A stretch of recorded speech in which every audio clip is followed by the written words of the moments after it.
tututunan Actually, mo lahat. nag-start ako na hindi ako humble. Kasi nga nanggaling ka doon, di ba? Nag-start akong greedy Parang ako. Nag-start in-expect akong mo. mayabang ako. Yeah. Ay, hindi natin pwedeng ipaalam to sa iba kasi pag nalaman nila to, gagayahin nila to. Ganun. Nag-start kasi ako na parang ang dami ko agad na views.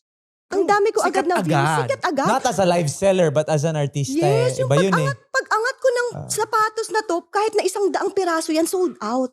Parang wow.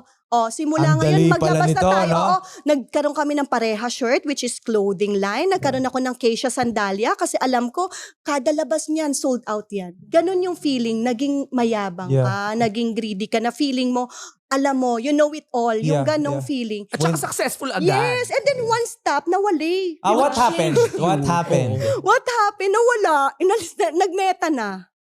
Wait, what? Diba? From Facebook, nagmeta. So, inalis yung page nyo? Lahat ng mga live seller. Oh my God. At ito pa, mga nasimulan na yung mga live seller dati. At si Lovely, walang backup account.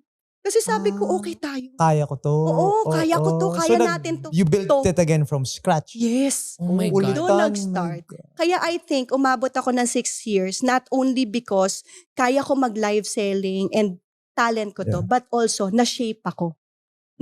Umiba yung character ko, umiba yung purpose ko, umiba yung way ni Lord sa akin. Anak, hindi na yan. Eto ka na ngayon. So, ang daming pagbabago. But, yung kahit na despite of mawalan man ako ng page ngayon, I know na kaya ko ulit magsimula ulit.